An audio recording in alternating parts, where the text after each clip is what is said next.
Right on. So, hey, everybody. And today I want to start off with this wonderful post that was put onto my Facebook. And I wanted to kind of start off with this first. I hope everybody can hear me okay.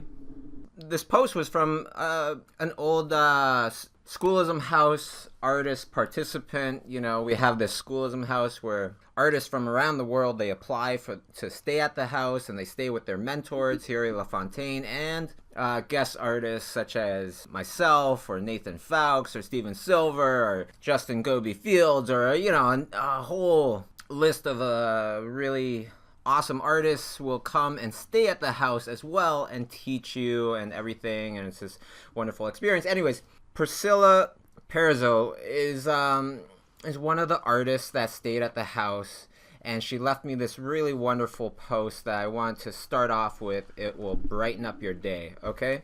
So she wrote, "One of the first things Bobby Chiu ever told me was, everybody wants to be lucky, but you have to go and find luck. Put yourself in a position of luck so the opportunity can present itself." And it always stuck with me. The last 2 years have been the toughest in my career. After 43 rejections over 8 months, I got the phone call I never thought I'd get. From my hero, Chris Pern, who asked if I'd be interested in working with him in London, Ontario. Chris Pern is not just a story artist I like, he's my favorite story artist of all time. And last week, I signed the papers to be the production coordinator and storyboard on a feature he's directing, knocking 3 things off of my dream wish list in one go. A studio, a feature, and a mentor. I started this dream 4 years ago, and a lot of things along the way didn't go the way that I hoped it would. But I learned to see it as life testing me to see how badly I want it. And it turned out better than I could have ever dreamt. That never would have happened if I hadn't stopped dreaming and gotten busy doing. Keep doing until you can do something else. Here's my new boss popping a bottle to celebrate my birthday in his new studio. Wonderful. Thank you so much, Priscilla. That really brightened my day. That was awesome. If you know Priscilla, definitely give her a little congratulations, because she definitely deserves it. Yeah, such a hard worker too. She's so sweet. I met her in Seattle last year. Right on. Yeah, she travels to learn. You know, she totally does the things that we believe in, which is, yeah, you can become lucky, but you gotta stop, you know, sitting in your basement drawing your drawings trying to be lucky. It's not going to happen. You got to go out and find luck. You got to go and be in those situations where opportunities can happen. That's why I travel so much. That's why I go to California so much, you know, because a lot of times those are the places that things happen. You know, go to places where things happen. Whether that's in Shanghai, in Paris, in London, wherever, right? So, somebody's asking, drawing and talking at the same time, I cannot do that. Well, you know what, Mr. Sum Sum?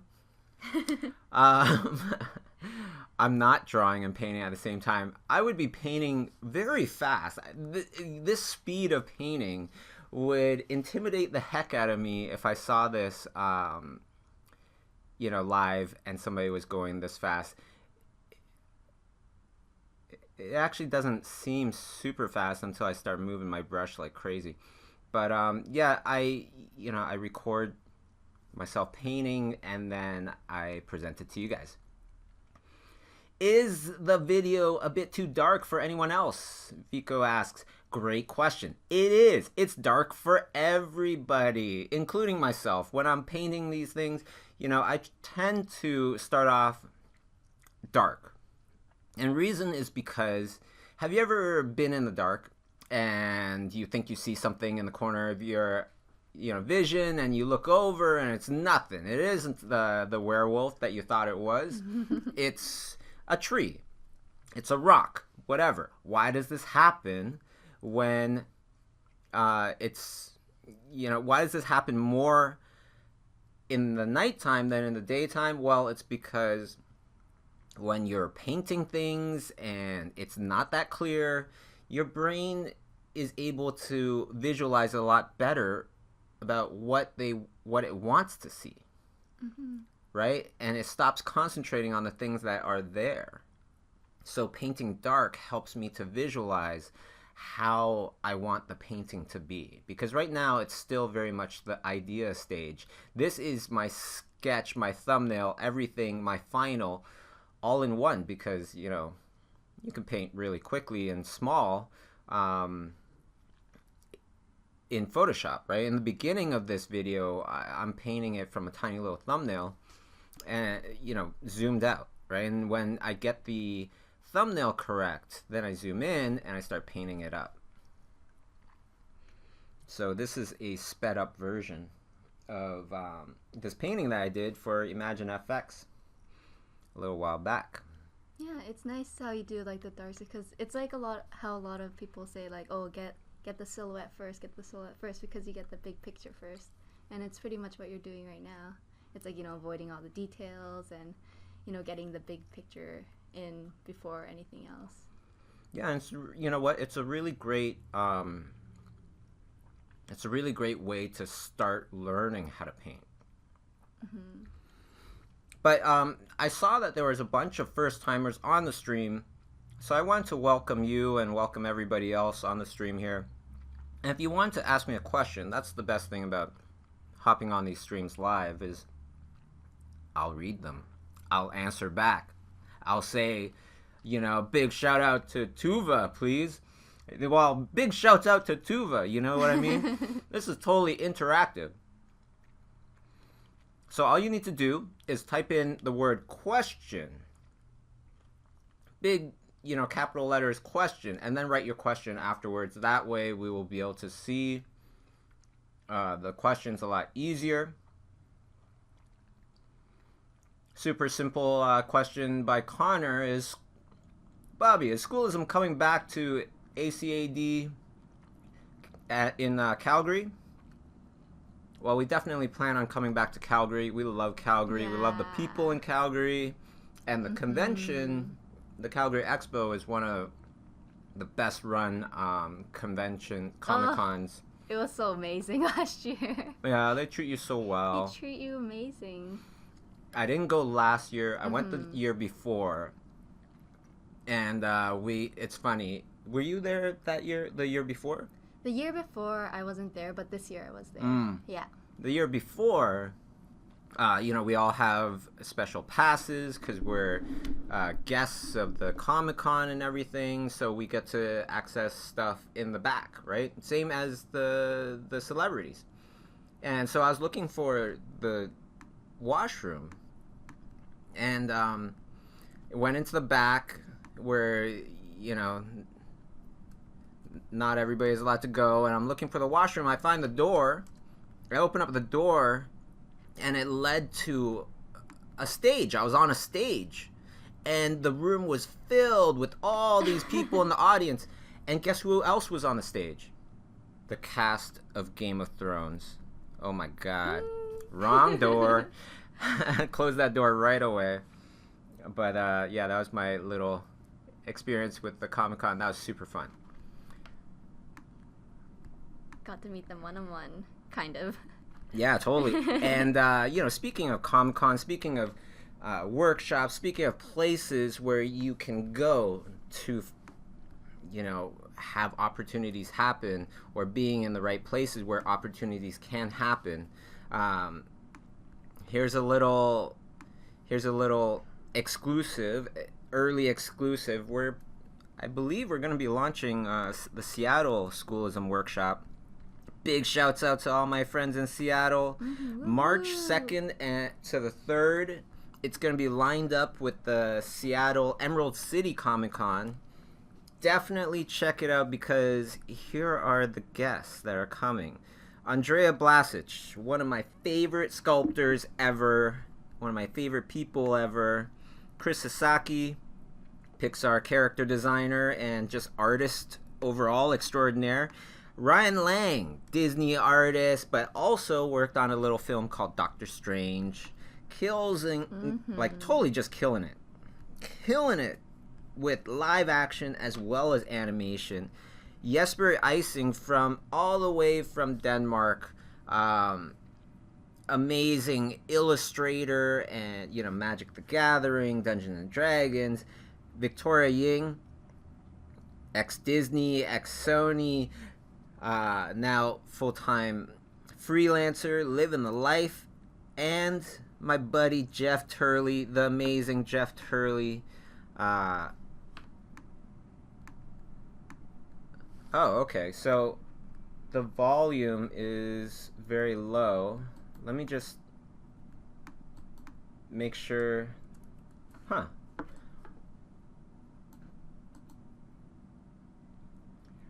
Everybody's saying that the volume's super low.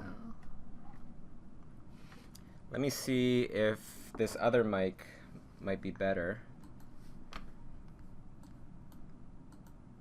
How about now? Is this... I believe this is the mic now. Alright, so how's the sound now? Is it too loud? It kind of looks pretty loud. I'll wait for some comments. No, it's good? Oh, the noise is real. Oh, sorry. Okay. Oh, okay. Let's go back.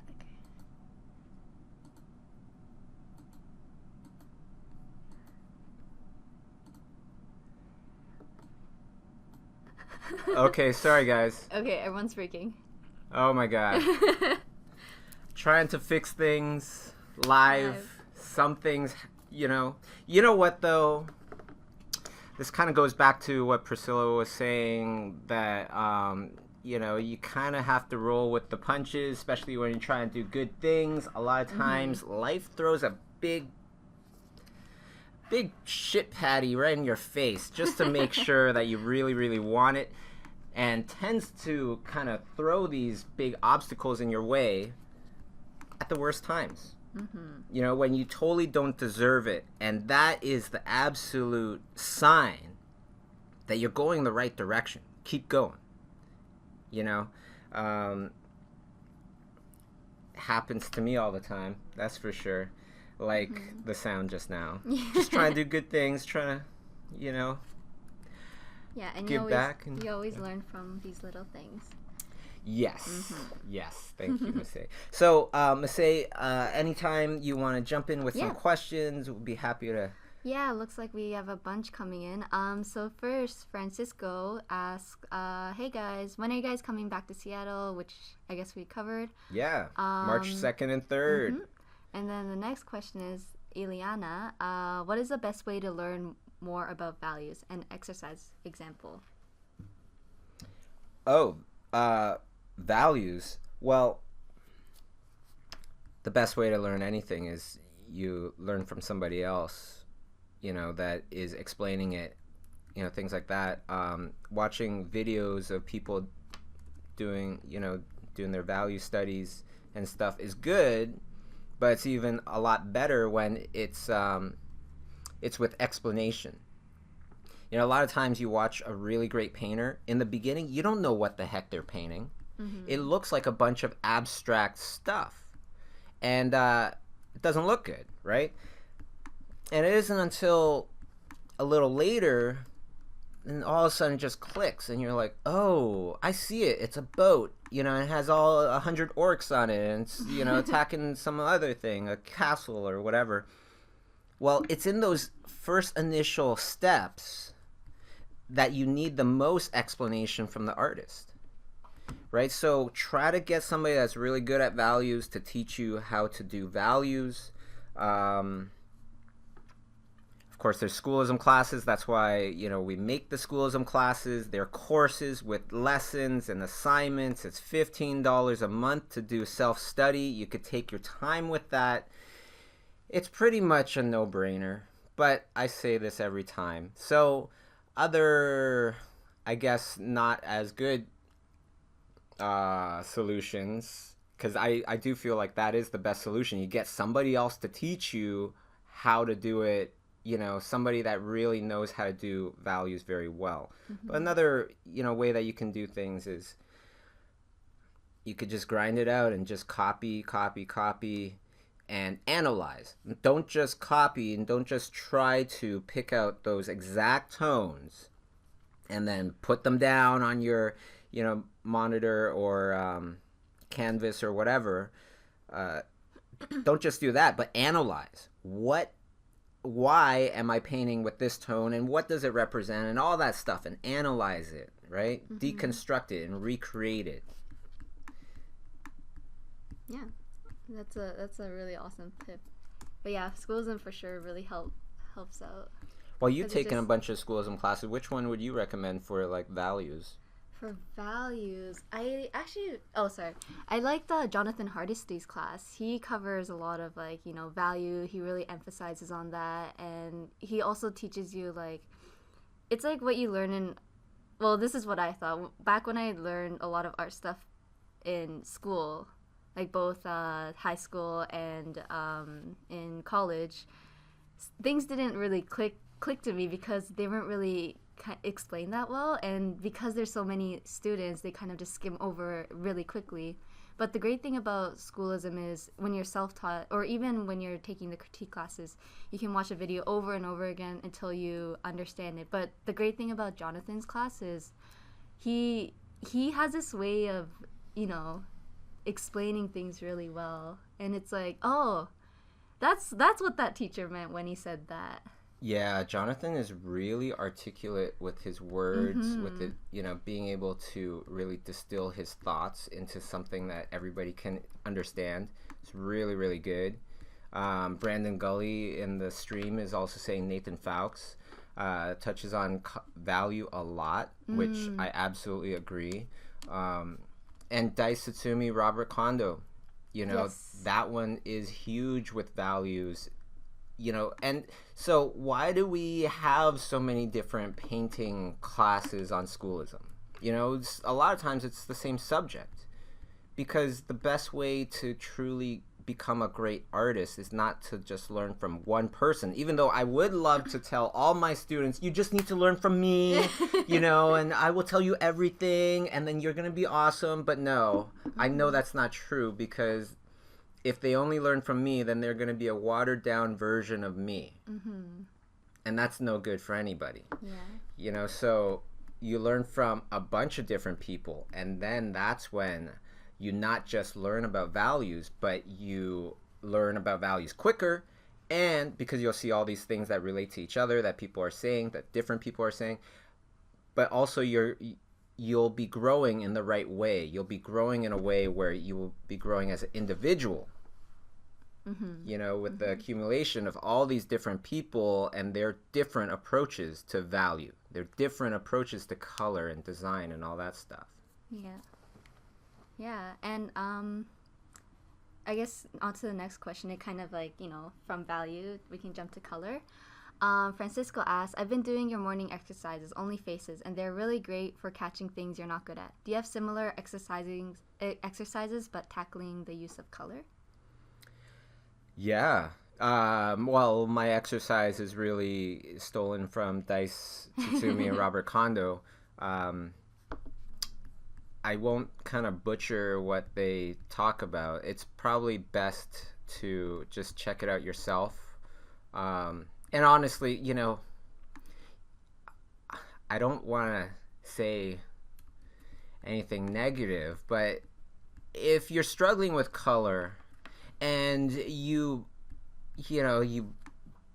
buy art books that maybe they're $20-$40 a pop, and you're not on a schoolism subscription for $15 a month, I would recommend doing schoolism subscriptions, because it's a no-brainer. If you don't, I kind of feel like maybe use your logic a lot more. If it sounds logical to take a class and just, that's how you're going to learn color the best, then take a class, bite the bullet, kick some butt. You will become who you want to become when you start acting like that person that you want to become. You know what I mean? It's the ultimate fast forward.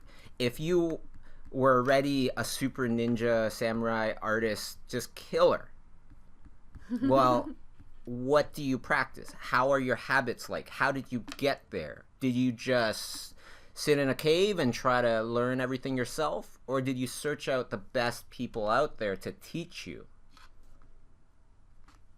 Right? So, there you go. I feel like I'm just talking about schoolism so much. Let's go on to the next question. Okay. So next is Sam Nicholson. Do you have a portfolio video on what to create for a portfolio to snag jobs? Yeah, absolutely. Yeah. On this YouTube channel, you can go to the little plant people images that you see. One is all about, creating your portfolio and the top 5 most important tips to avoid or do when you're making your portfolio. So definitely check that out. And if anybody can find it, put the link in the chat there. Yeah, and there's like a bunch of videos that has like great tips too. So check them out. Thanks, Mercedes. I try my best. I try my best to try to like help the art community and the things that have helped me. I just want to pass it on. I just want, all of us artists to get knowledgeable, and kick some butt. Awesome. Okay, so the next question is by Sabrina Young. Singapore Schoolism Workshop? Singapore Schoolism, I would love to.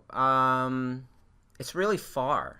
It's just really far and really expensive. So that's, it's like Singapore is a city and a country. So it's like there's not a lot of space. Venues are very expensive. I would love to, but, it really takes enough of the art community that wants to go to Singapore, wants to do a workshop there, a schoolism workshop. That's how we would get there. I feel like eventually. I would love to come back to Singapore, get some of that spicy crab that I love so much. Oh my goodness. Are you kidding? Makes me want to go too. So good. Okay, Deborah asked, hey Bobby, is schoolism ever coming back for a workshop in Rio? I had hopes there would be one in 2017. One of my favorite places, Rio. Oh my gosh. Again, I would love to come back, but we don't have any plans to do so yet. But let me share a little story about Rio that I might have said before, but it's such an important story. It really changed my life going to Rio. It was amazing. We were doing a workshop in Sao Paulo, Brazil, with Steven Silver, me, Francisco Herrera, Kay Asadera, and then we went to Rio to vacation. Hang out in Rio and posting all these pictures when a friend of mine asks me, how come you never come to Rio to do a workshop? I see that you're in Rio, but you don't do a workshop here. I wrote back to him. I said, nobody ever asked.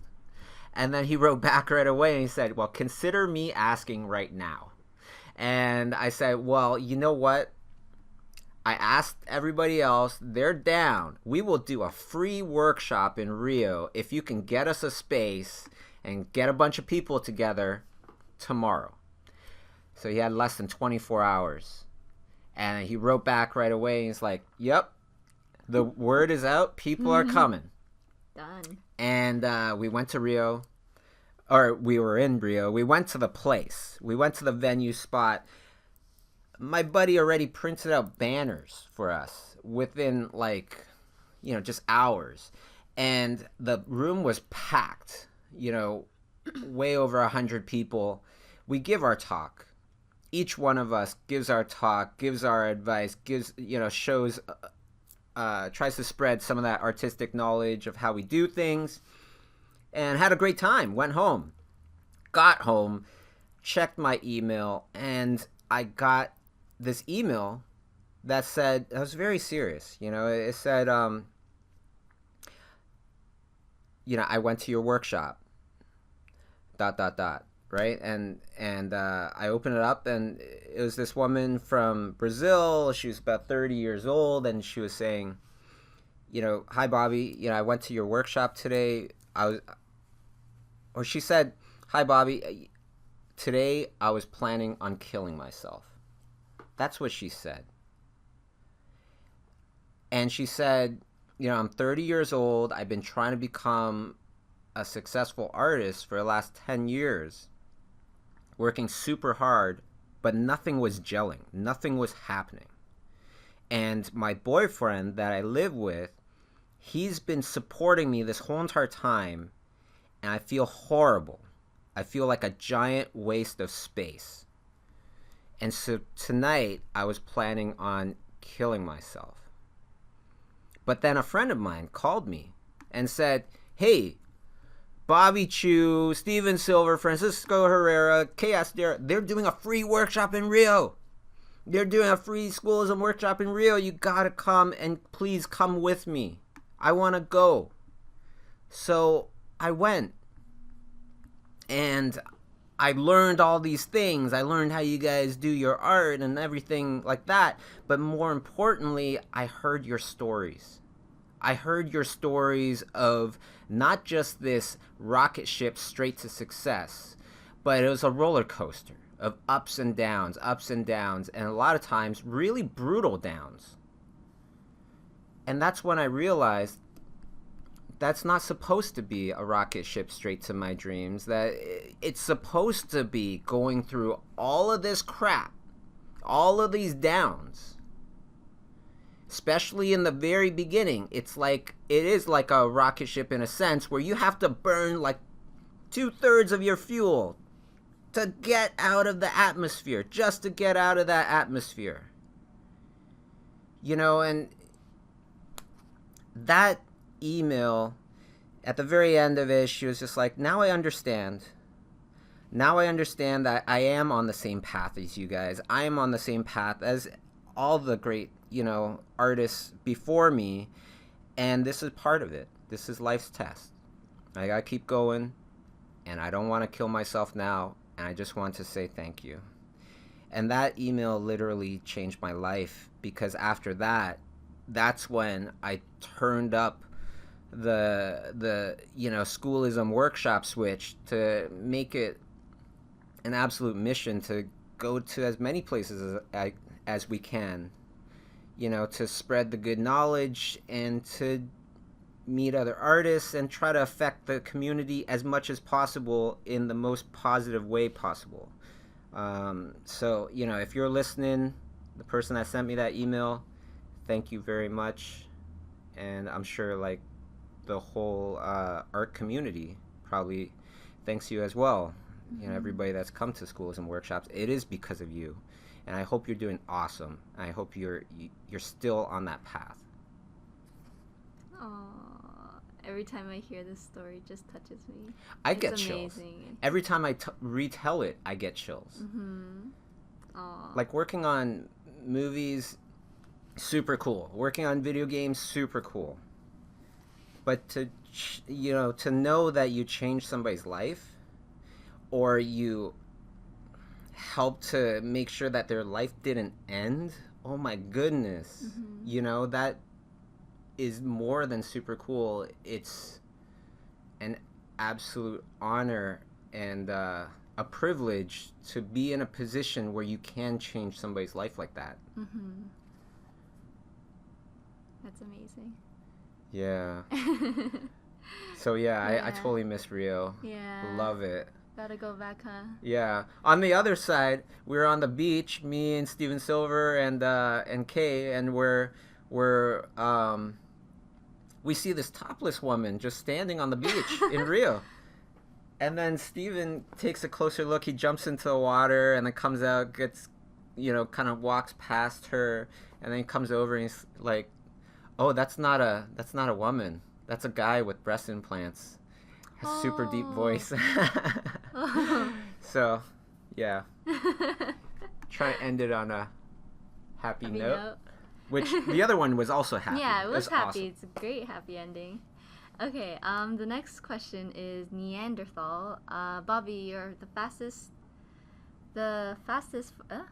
freest for making YouTube videos. Endless inspirations and knowledge from you has helped me so much. I have a perhaps silly question, but how do you control your pencil? Easel versus desk? Oh, I'm not too picky.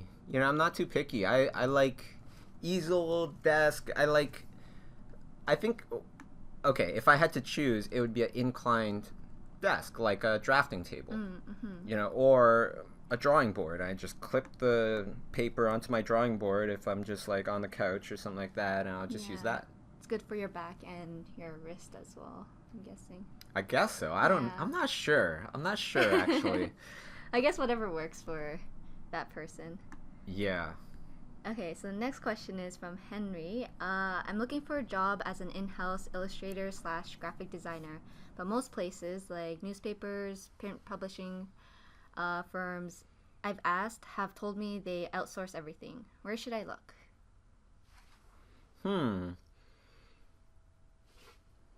Well, yeah, so the first thing I'm thinking of is like, do you really, like, why is it that you really, really, really want to be in a studio working? I'm just saying, because if that really isn't your absolute, like, necessity for getting a job, then all of a sudden you can open up your options.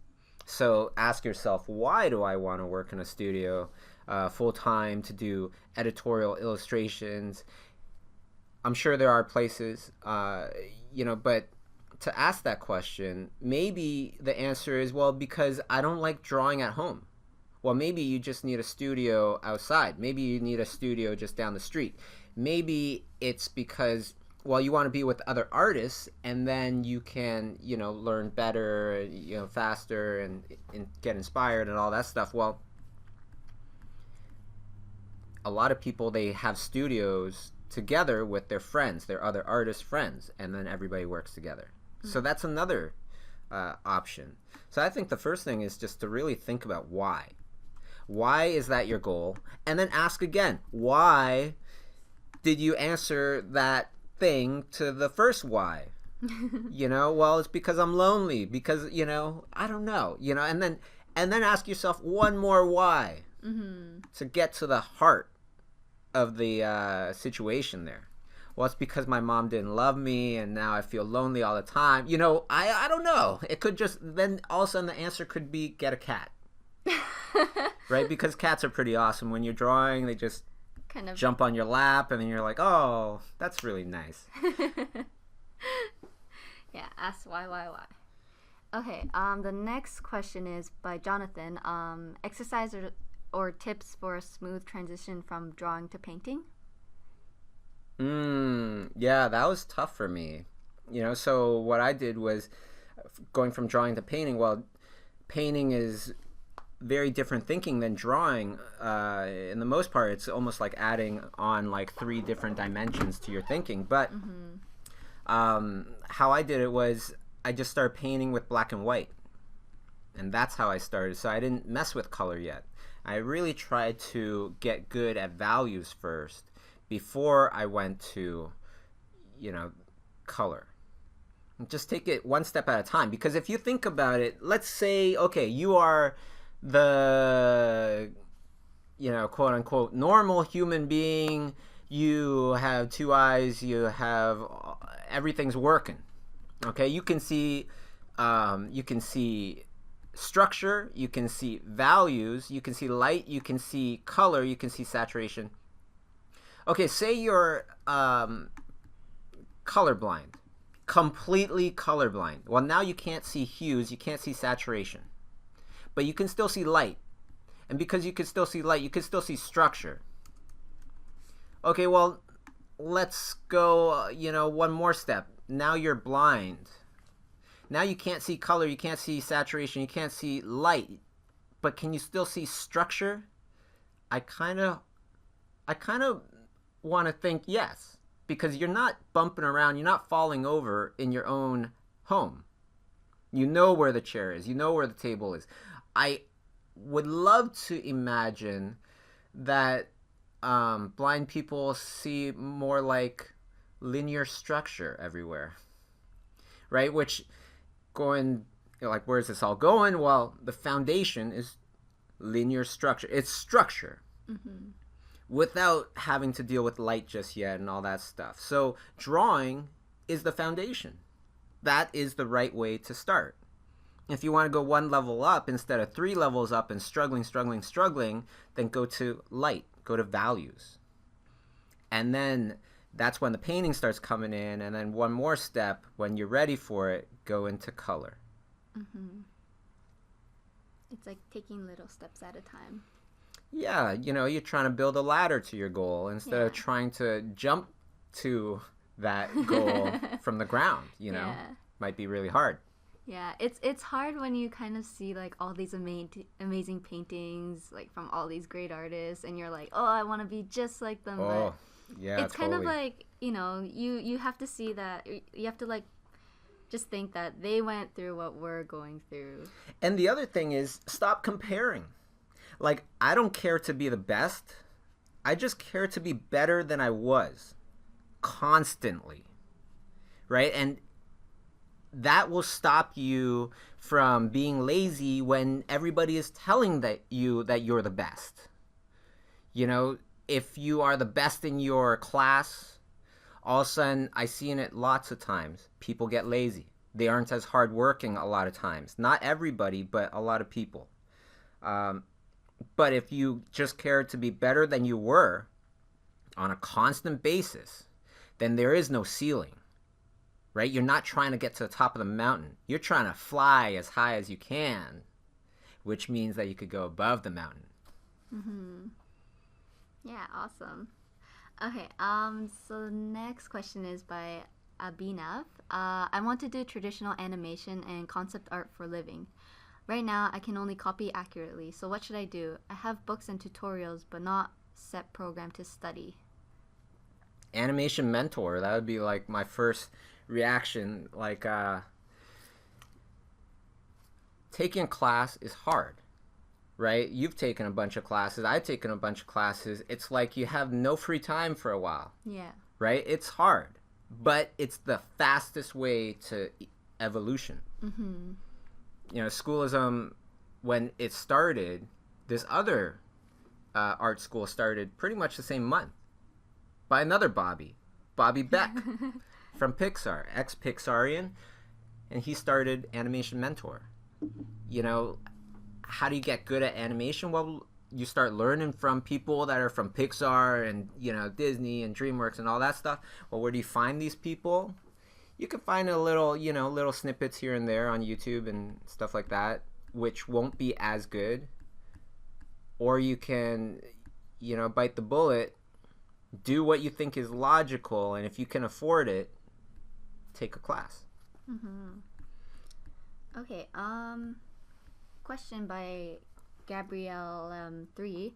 Should I use other artists' thumbnails and sketches as reference, and can I do studies using other artists' sketches as a learning material?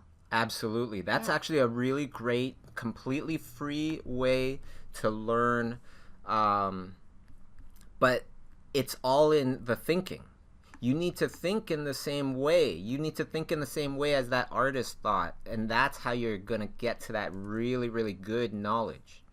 If you're just kind of copying angles, copying values, copying colors without really truly thinking about why did that artist choose that color, that tone, that composition, whatever, then you're just going to become a great copier. Mm-hmm. Like life drawing, studying from other artists. I kind of think about it as like, that's like going to the gym. You can go to the gym and do the wrong exercises, or sit there drinking your latte and nothing is ever going to happen. You need to do the right exercises in the right posture and all that stuff, and that's when the real growth will happen. And on that same point, when you try to lift the weights that are really going to build the muscles, is that frustrating? Is that going to be frustrating? Yes. Will the frustration ever end? No. The best thing to do is get used to the frustration. Another awesome artist that came through the Schoolism house, I got to know Jose Vega from Puerto Rico. He's awesome, and he was doing a lot of like I think like mixed martial arts fighting and stuff back in the day, and he said one of the biggest tricks that you need to get used to is getting used to getting punched in the face. Right? Getting used to getting punched in the face and then not reacting. And he said he got to a point where people would punch him in the face and then he'd just kind of like smile at them. And a lot of times that freaks them out even more. You know, so smile at that frustration. Smile at those troubles that come your way that you totally don't deserve and never expected.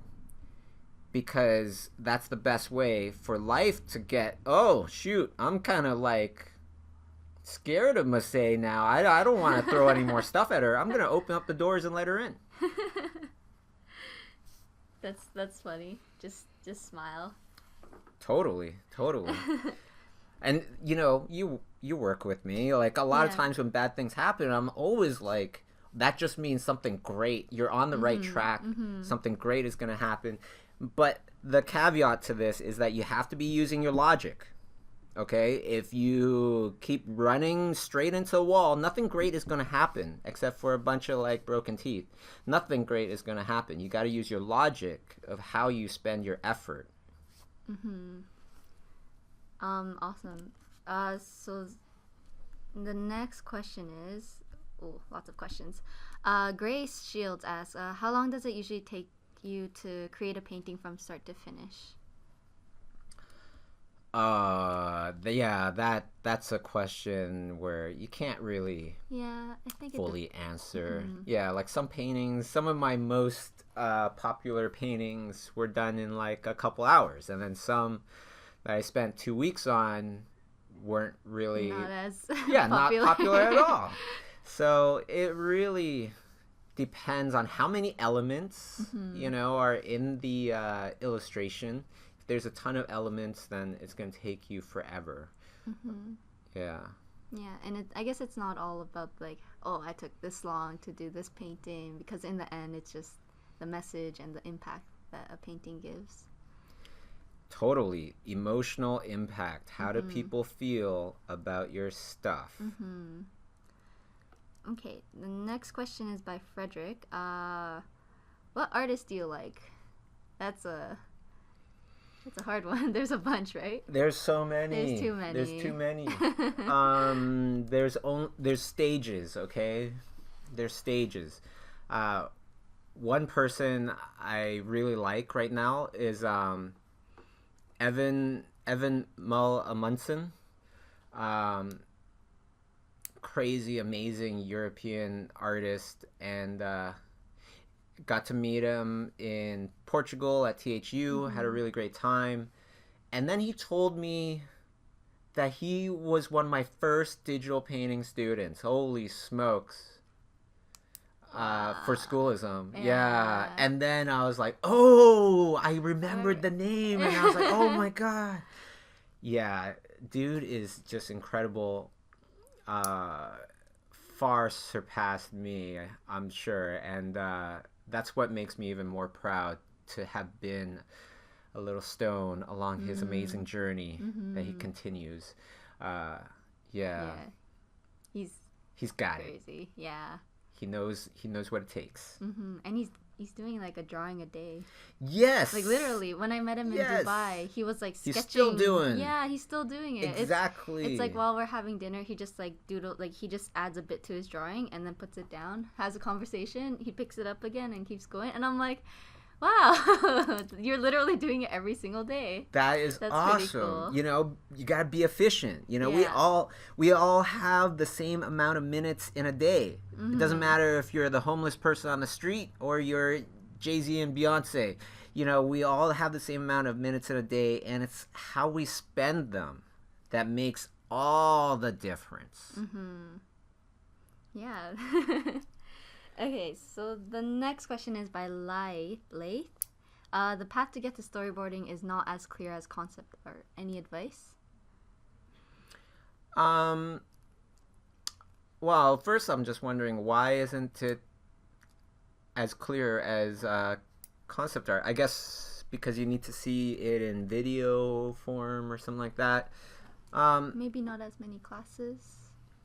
like as like concept Yeah, art. yeah. Well, like Priscilla, that email that I was reading in the very beginning, she says she's working for her favorite storyboard artist of all time, Chris Pern, who's also a director.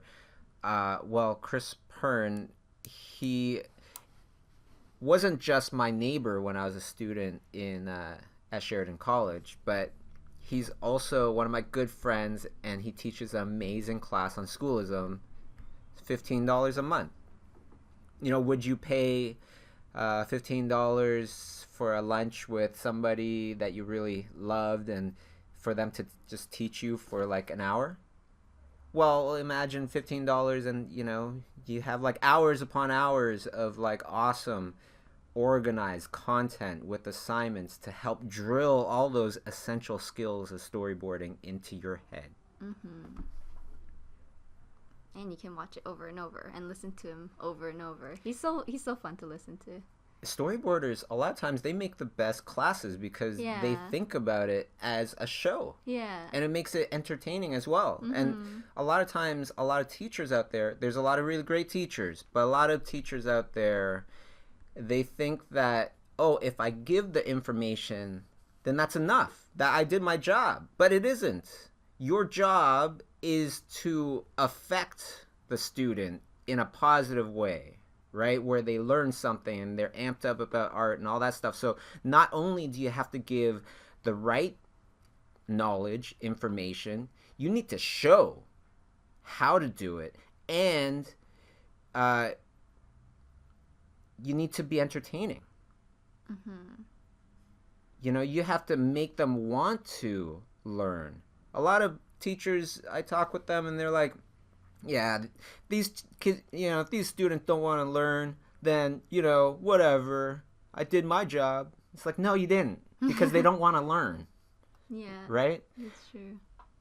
Yeah, one of my best and favorite teachers back in college, he would like take the extra hours, stay after school on every Thursday to like just answer any questions that anyone has from any year. That's awesome. Yeah, and that's what made him really, motivate people to work harder. So it's really the teacher, like they have to just, they can't just stop at like, okay, here it is. Yeah, that's why I think like tenure is like the most horrible thing to happen. Well, there's actually more horrible things to happen to education, but it's one of the big ones. When people, they stayed so long at the school that no longer can they be let go and things like that. Mm-hmm. It doesn't matter what you did 10 years ago for the school. If you stink now, it doesn't really matter what you did 10 years ago. You got to keep it going. Yeah. Okay, so Omar asks, I want to be a character designer. Which degree do you think I should go for? Animation or illustration? Stop thinking about degrees. I don't even know where my degree is. I probably threw it out a long time ago. Nobody ever asks. We need to get down to the bare, the real important stuff. And the real important stuff is getting the right knowledge, is getting the really good knowledge. So what did this person want to do? They want to... Illustration or animation. To learn what? To be a character designer. Learn from character designers. What a concept, Learn from as many different character designers as possible. Mm-hmm. Even if you were just planning on doing animation, learn from a live action character designer, because you're going to hear all sorts of other very interesting things. If you're learning from an animation character designer, don't just stop there. Go to, if the person's like feature animation, go to television animation as well. And then go to gaming character designers, because it's all different. And the more you learn, the better you'll become. And even if you are in, a tiny island in Fiji, nobody around you is an artist. If you have the internet, you put your stuff out there. If you learned enough and you got good enough, the whole world has no choice but to notice you. I guarantee it. Mm-hmm. Yeah, awesome. Next question is by Andrea. What are the best resources for self-study for anatomy? I can't go for live drawing sessions and classes. Well, depending on what kind of anatomy, if you want to get hardcore and you want to get like amazing and you're okay with putting in a good amount of effort, I highly recommend Tara Whitlatch's class, Creature Anatomy. And if you really, really want to get good at human anatomy, I recommend it as well, because it's the same kind of thing as what I was saying with character design. You know, go outside of the box. Learn from live action, even though you're not interested in live action. It will help your regular character design for, animation or whatever it is, or vice versa. Okay, next question is by Neon Knight. What do you think about photo studies? Are they useful? Any tips for doing them in the most effective way? Deconstruct what you see, rebuild it, recreate it in the essence of what the photo is. Okay, so you're not just straight copying. If you just straight copy, you are training yourself to become an amazing copier of things. But if you want to be a person that can create things, you have to look at your, reference, your photo reference, deconstruct it, and then rebuild it. Awesome. Loop asks, how do you organize your time for work with your family and your friends? I schedule everything. One big thing that, Masay, is that our to-do list, our way of organizing at the studio is very tight, right? And the other thing is that I put on my personal stuff on my to-do list as well as the work stuff.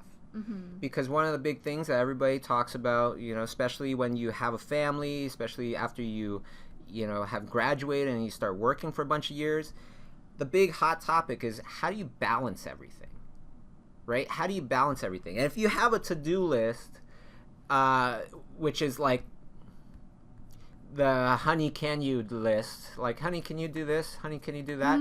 And that list is separate from your work list, then it makes it much harder to balance out your life. But if everything's on one list, then it's much easier to balance out your life. Right? So I put things on there like, set up meeting with Wacom. And the next thing on there is call grandma. I put them on the same list. And that's the best way to, have a very nice, balanced career and life together. And that's the best way that you can find opportunities to spend with your friends and family. Yeah, it gets challenging, but, you kind of got to do it. If you want to do things in life, and you want to have, if you want to do a bunch of things in life, because we're only on this planet for a blink of an eye, you got to maximize. Yeah, totally. Okay, so the next question is, Francisco asks, how do you see Canada's animation industry so far? How are opportunities compared to California Animation Hub? That's the thing. I like Canada's animation industry is pretty strong. Yeah, because and it's growing too. Yeah, yeah. And Vancouver is doing, it seems, particularly well because of a lot of government help. But then once that government help leaves, who knows what's going to happen? And I don't really think about the industry in terms of cities, countries, things like that. I think of us like more as a global community. How is the art community doing?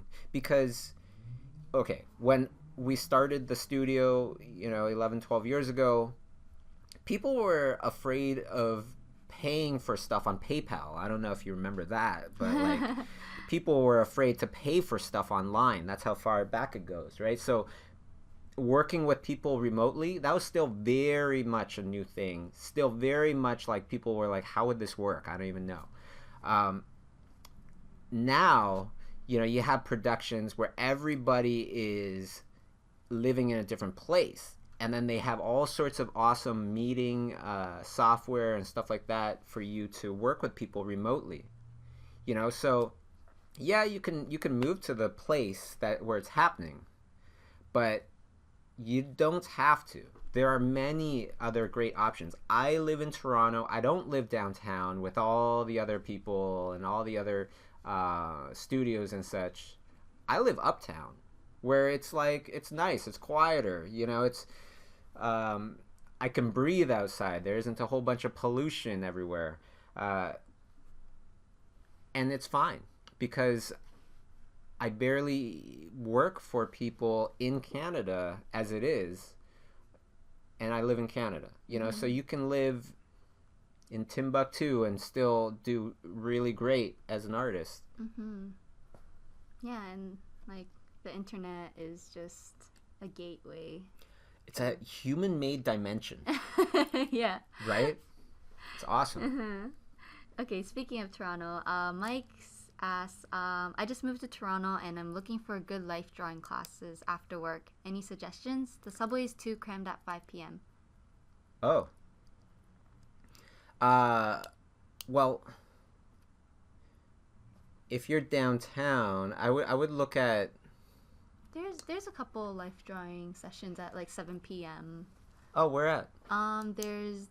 There's Dr. Sketchy. There's Tunes on Tap where they're like all dressed up. It's not nude life drawing, but it's still like costume life drawing where you just sit, have a drink, and it's like a drink and draw, which is pretty cool. It's awesome. Yeah. I remember our buddy Peter Chan would do like life drawing sessions as well. I don't know if he still does it. He might be too busy, but a little note on that topic, if you live in Nowheresville and there is no life drawing, or you live in a place where life drawing is kind of looked down upon, and you're wondering, where do I find a model? Where do I find a human being to draw? Look in the mirror.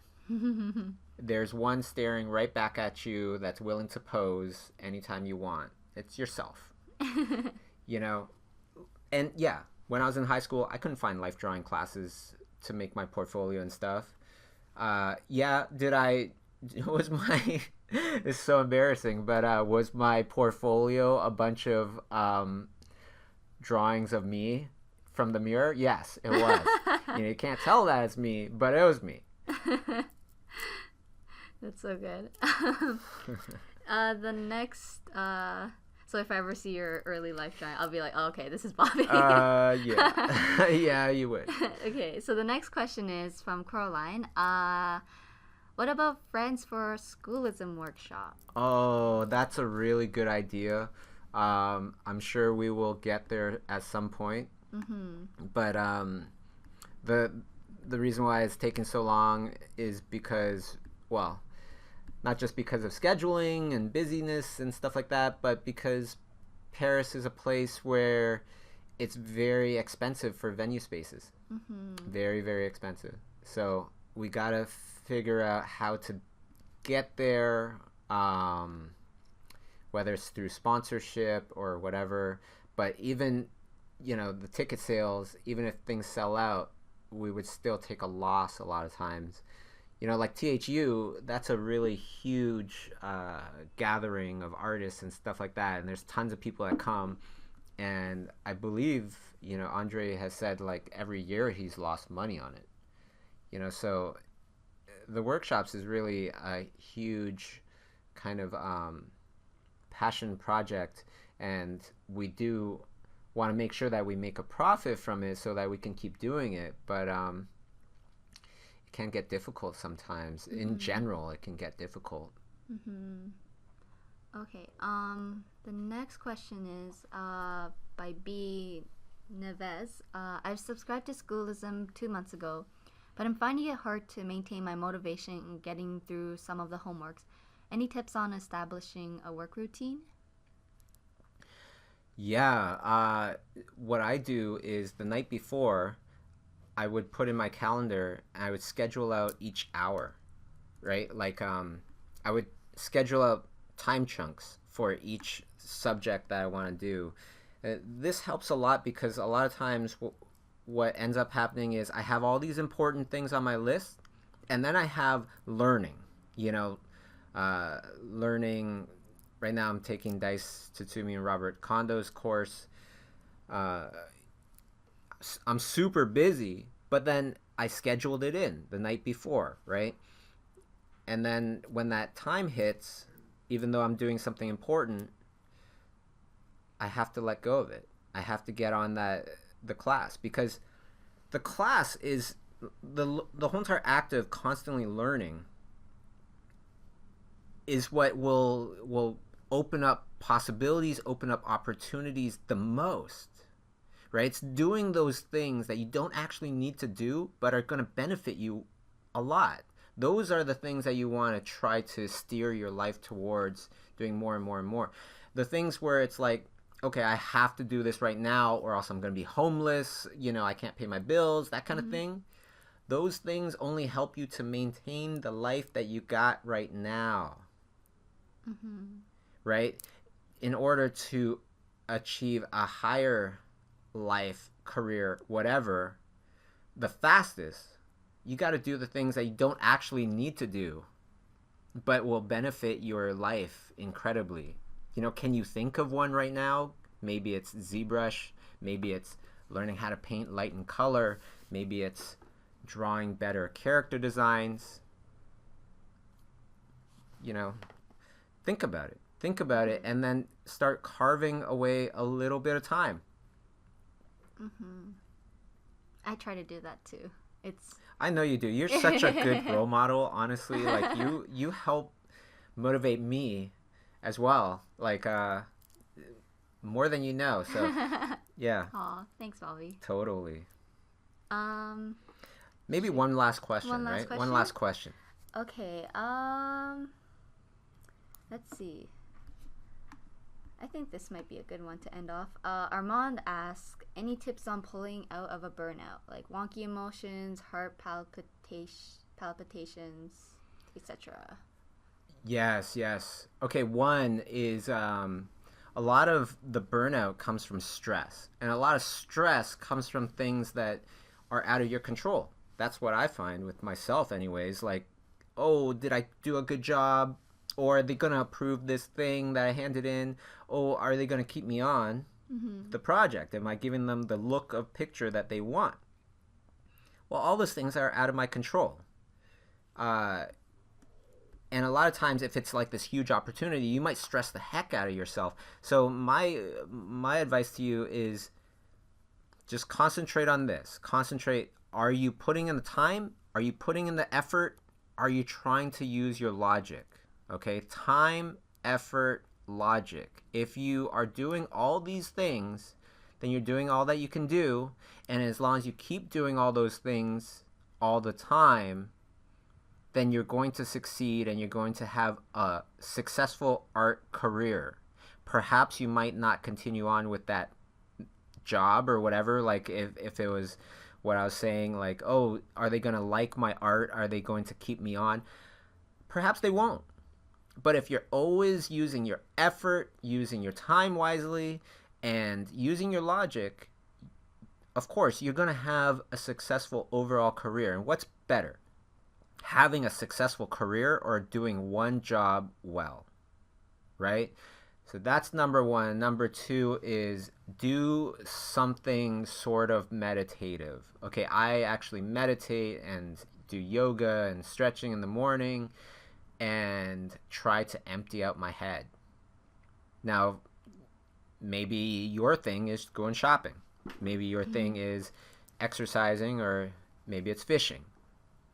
But find that thing and make time for that too, because that is just as important as working hard. If you are only working hard and you never sharpen your pencil, what happens?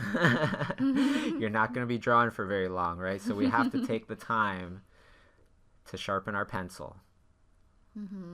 That makes sense, right? Yeah. Okay, cool. Or else you'll be drawing with nothing. All right. Hey, this has been awesome. I really enjoyed doing the stream again. Yeah, it's been a while. I don't know about you, but you want to do this again on next Friday? Yeah, sounds good. It seems You like don't a have lot. anything planned, right? No, not that I know of. And it seems like there's a lot of people with a bunch of questions. So we'll try to get back to that next week. All right, awesome. Maybe we can keep those questions, and then we'll answer those questions first next week. Totally. All right, everybody. So thank you very much for tuning in. I had an awesome time. I hope you guys did as well. Keep working hard. Keep kicking butt. Use your time wisely, and think about where you're heading. Use your logic so that you constantly are going in the right direction. This is Bobby Chiu, and Say Seki. Signing off. Thank you so much. And tune in next Friday. Same time, same channel. All right. Take it easy, everybody. Bye, guys.